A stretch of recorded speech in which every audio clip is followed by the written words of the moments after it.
Wakati watawala wengine barani Afrika wakikubali matakwa ya demokrasia ya vyama vingi na mara nyingi wakiachia madaraka katika mchakato wa namna hiyo, Eyadema alishikilia msimamo wake nchini Togo. Togo ilikuwa ni serikali ya chama kimoja licha ya juhudi za mataifa ya nje kuingilia. Licha ya serikali kuandaa uchaguzi mkuu wa mwaka 1993 ambao Eyadema alishinda kwa kura nyingi, ilionekana wazi kuwa ni kiini macho na njia ya kuyafanya mataifa mengine kuamini kuwa rais huyu amekaa madarakani kwa matakwa ya wananchi wake. Hadi leo hii, Togo haina mwelekeo sahihi kutokana na utawala huu uliowahi kuiongoza nchi hiyo kwa muda mrefu. Labda ngoje nikufahamishe kidogo kuhusu nchi hii ya Togo. Hii ni nchi ndogo inayopakana na bahari ya Atlantic huko Afrika Magharibi. Zamani ilikuwa ni koloni la Mfaransa lenye uhusiano wa karibu wa kikabila na nchi jirani ya Ghana. Taifa hilo lilipata uhuru mwaka 1960. Raia wengi wa Togo ni wakulima wadogo wadogo, huku nchi hiyo ikisifika kwa kuuza mazao kama kahawa, kakao na phosphate nje katika masoko ya kimataifa. Makabila mawili makubwa nchini Togo ni Waewe na Wakabie. Na kama ilivyo katika maeneo mengine barani Afrika, mivutano ya kikabila mara nyingi huleta wasiwasi pamoja na machafuko ya kisiasa. Hiki ndicho kilichotokea nchini Togo. Bwana Eyadema alikuwa ni mtu wa kabila la Kabie. Hivyo baada ya kuwa kiongozi wa jeshi la Togo kuanzia mwaka 1963, alihakikisha wanajeshi wa kabila lake wanapandishwa katika vyeo vikubwa katika jeshi. Hivyo wanajeshi wengi wenye vyeo vikubwa walikuwa ni kutoka kabila lake. Unaweza kujiuliza, Eyadema alikuwa vipi mwanajeshi ilhali nchi ilikuwa chini ya utawala wa kikoloni? Nchi ya Togo ilipokuwa ikitawaliwa na wakoloni wa Kifaransa, walitoa nafasi kwa wazawa kujiunga na jeshi la kikoloni. Eyadema hakuwa nyuma, alijiunga na jeshi la Ufaransa mnamo mwaka 1953. Akiwa mwanajeshi kamili baada ya kupitia mafunzo kadhaa, yeye pamoja na wenzie walitumwa kulinda amani katika makoloni mengine ya Mfaransa. Hii ilikuwa ni kati ya mwaka 1953 hadi mwaka 1961. Baada ya nchi ya Togo kupata uhuru mnamo mwaka 1960, baadhi ya wanajeshi wa jeshi la kikoloni akiwemo Eyadema walirudi nchini huku akiwa na cheo cha sergeant. Wakiwa kundi la wanajeshi 600 waliokuwa wakipigania serikali ya kikoloni, rais wa nchi hiyo baada ya kupata uhuru alikataa kuwatambua, na hapa ndipo kasheshe ilipoanza nchini humo. Rais Silvanus Olympio aliuawa katika mapinduzi ya kijeshi yaliyofanyika Januari mwaka 1963. Baada ya kuandaa mapinduzi yaliyosababisha kifo cha Olympio, Eyadema alimwita Nicolas Grunitski, waziri mkuu wa kwanza wa Togo, kuongoza nchi hiyo. Bwana Nicolas alijaribu kuanzisha serikali ya kikatiba ya vyama vingi nchini Togo, lakini jitihada zake ziligonga mwamba. Utawala wa Nicolas haukukubalika mbele ya Eyadema, na mnamo Januari mwaka 1967, Eyadema aliyekuwa mkuu wa majeshi wakati huo alichukua kijiti cha kuiongoza Togo katika mapinduzi ambayo hayakuwa ya umwagaji damu. Baada ya kuchukua madaraka, utawala wake ulitisha na haukuvumilika kabisa. Mauaji na vitisho kwa wapinzani ilifanya nchi hiyo kuwa jehanamu ndogo. Raia wengi waliamua kutoroka na kwenda nchi jirani, ikiwemo nchi ya Ghana, na wale waliobaki walionja joto la jiwe. Juhudi kadhaa zilifanyika ili kufanikisha kumpindua, lakini zote ziligonga mwamba. Japo alikabiliwa na majaribio kadhaa ya mapinduzi ya kijeshi, miongoni mwa matukio yaliyoandaliwa ili kuchukua uhai wa bwana Eyadema ilikuwa ni kuharibu ndege ya rais huyo ili apate ajali pindi atakapoitumia. Jambo hili pia lilifeli, kwani liligundulika mapema, na hii ilikuwa ni mwaka 1974. Baada ya kuokoka kwenye tukio hilo, ukatili na mateso vilizidi maradufu kwa wale walioonekana kumpinga. Jaribio kubwa zaidi la mapinduzi dhidi ya utawala wake lilitokea mnamo Septemba 1986, ambapo kikosi cha kijeshi kiliteka kambi ya kijeshi huko Lome na kuua takribani watu 12 wakati wa shambulio hilo. Eyadema aliomba msaada kwa washirika wake Ufaransa, na Ufaransa wakamtumia askari 250 ambao walimsaidia kurejesha utulivu.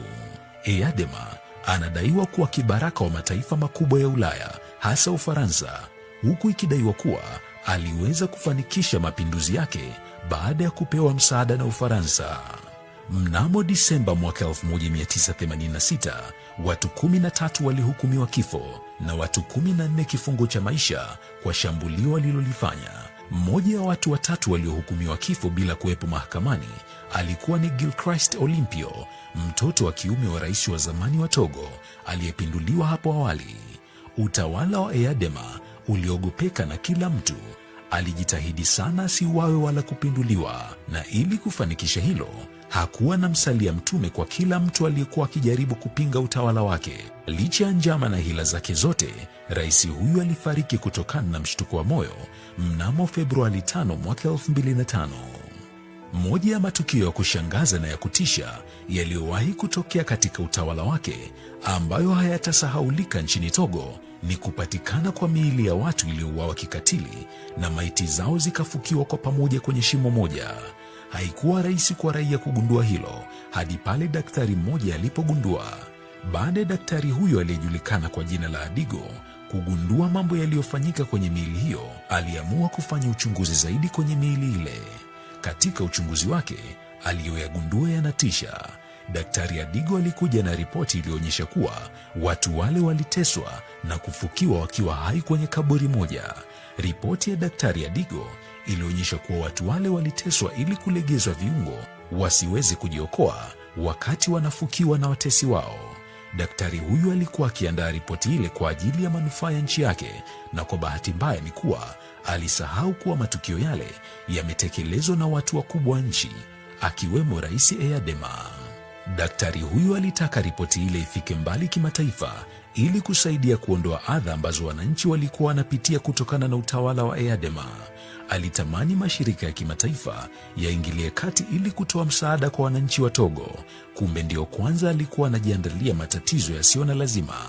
Baada ya ripoti ile kugundulika, ilionyesha wazi kuwa daktari huyo alikuwa hatari kwa serikali ya Eyadema, na kama ilivyo kwa watu wengine wanaompinga, alitakiwa kuuawa haraka. Hivyo Rais Eyadema na serikali yake walipitisha zoezi la mauaji ya mtu huyo, na genge la wauaji ambalo lilikuwa linatoka kwenye kikosi cha ulinzi wa rais likaandaa mchoro jinsi watakavyomaliza daktari yule, na kama ilivyo kawaida yao, walifanikisha adhma yao kwa kumuua daktari huyo kikatili. Matukio kama haya si mageni katika maeneo mbalimbali Afrika, hivyo kila itwapo leo kuna mambo mengi yanagundulika, na Bongo Fasta tunazidi kukuletea historia zake hapa bila ya kifi. Wakati watawala wengine barani Afrika wakikubali matakwa ya demokrasia ya vyama vingi na mara nyingi wakiachia madaraka katika mchakato wa namna hiyo, Eyadema alishikilia msimamo wake nchini Togo. Togo ilikuwa ni serikali ya chama kimoja licha ya juhudi za mataifa ya nje kuingilia. Licha ya serikali kuandaa uchaguzi mkuu wa mwaka 1993 ambao Eyadema alishinda kwa kura nyingi, ilionekana wazi kuwa ni kiini macho na njia ya kuyafanya mataifa mengine kuamini kuwa rais huyu amekaa madarakani kwa matakwa ya wananchi wake. Hadi leo hii Togo haina mwelekeo sahihi kutokana na utawala huu uliowahi kuiongoza nchi hiyo kwa muda mrefu.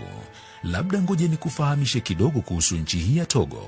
Hii ni nchi ndogo inayopakana na bahari ya Atlantic huko Afrika ya Magharibi. Zamani ilikuwa ni koloni la Mfaransa lenye uhusiano wa karibu wa kikabila na nchi jirani ya Ghana. Taifa hilo lilipata uhuru mwaka 1960. Raia wengi wa Togo ni wakulima wadogo wadogo, huku nchi hiyo ikisifika kwa kuuza mazao kama kahawa, kakao na phosphate nje katika masoko ya kimataifa. Makabila mawili makubwa nchini Togo ni Waewe na Wakabie. Na kama ilivyo katika maeneo mengine barani Afrika, mivutano ya kikabila mara nyingi huleta wasiwasi pamoja na machafuko ya kisiasa. Hiki ndicho kilichotokea nchini Togo.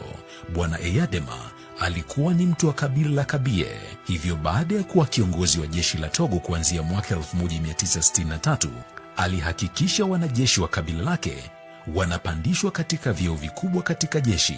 Hivyo wanajeshi wengi wenye vyeo vikubwa walikuwa ni kutoka kabila lake. Unaweza kujiuliza, Eyadema alikuwa vipi mwanajeshi ilhali nchi ilikuwa chini ya utawala wa kikoloni? Nchi ya Togo ilipokuwa ikitawaliwa na wakoloni wa Kifaransa, walitoa nafasi kwa wazawa kujiunga na jeshi la kikoloni. Eyadema hakuwa nyuma. alijiunga na jeshi la Ufaransa mnamo mwaka 1953. Akiwa mwanajeshi kamili baada ya kupitia mafunzo kadhaa, yeye pamoja na wenzie walitumwa kulinda amani katika makoloni mengine ya Mfaransa.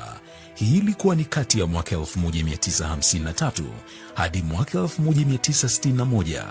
Baada ya nchi ya Togo kupata uhuru mnamo mwaka 1960, baadhi ya wanajeshi wa jeshi la kikoloni akiwemo EADEMA walirudi nchini huku akiwa na cheo cha sergeant. Wakiwa kundi la wanajeshi 600 waliokuwa wakipigania serikali ya kikoloni, rais wa nchi hiyo baada ya kupata uhuru alikataa kuwatambua, na hapa ndipo kasheshe ilipoanza nchini humo. Rais Silvanus Olympio aliuawa katika mapinduzi ya kijeshi yaliyofanyika Januari mwaka 1963. Baada ya kuandaa mapinduzi yaliyosababisha kifo cha Olympio, EADEMA alimwita Nicolas Grunitzky, waziri mkuu wa kwanza wa Togo, kuongoza nchi hiyo. Bwana Nicolas alijaribu kuanzisha serikali ya kikatiba ya vyama vingi nchini Togo, lakini jitihada zake ziligonga mwamba. Utawala wa Nicolas haukukubalika mbele ya EADEMA, na mnamo Januari mwaka 1967, EADEMA aliyekuwa mkuu wa majeshi wakati huo alichukua kijiti cha kuiongoza Togo katika mapinduzi ambayo hayakuwa ya umwagaji damu. Baada ya kuchukua madaraka, utawala wake ulitisha na haukuvumilika kabisa. Mauaji na vitisho kwa wapinzani ilifanya nchi hiyo kuwa jehanamu ndogo. Raia wengi waliamua kutoroka na kwenda nchi jirani, ikiwemo nchi ya Ghana, na wale waliobaki walionja joto la jiwe. Juhudi kadhaa zilifanyika ili kufanikisha kumpindua, lakini zote ziligonga mwamba. Japo alikabiliwa na majaribio kadhaa ya mapinduzi ya kijeshi, miongoni mwa matukio yaliyoandaliwa ili kuchukua uhai wa bwana EADEMA ilikuwa ni kuharibu ndege ya rais huyo ili apate ajali pindi atakapoitumia. Jambo hili pia lilifeli, kwani liligundulika mapema, na hii ilikuwa ni mwaka 1974. Baada ya kuokoka kwenye tukio hilo, ukatili na mateso vilizidi maradufu kwa wale walioonekana kumpinga. Jaribio kubwa zaidi la mapinduzi dhidi ya utawala wake lilitokea mnamo Septemba 1986, ambapo kikosi cha kijeshi kiliteka kambi ya kijeshi huko Lome na kuua takribani watu 12 wakati wa shambulio hilo. EADEMA aliomba msaada kwa washirika wake Ufaransa, na Ufaransa wakamtumia askari 250 ambao walimsaidia kurejesha utulivu. EADEMA anadaiwa kuwa kibaraka wa mataifa makubwa ya Ulaya, hasa Ufaransa, huku ikidaiwa kuwa aliweza kufanikisha mapinduzi yake baada ya kupewa msaada na Ufaransa. Mnamo Disemba mwaka 1986, watu 13 walihukumiwa kifo.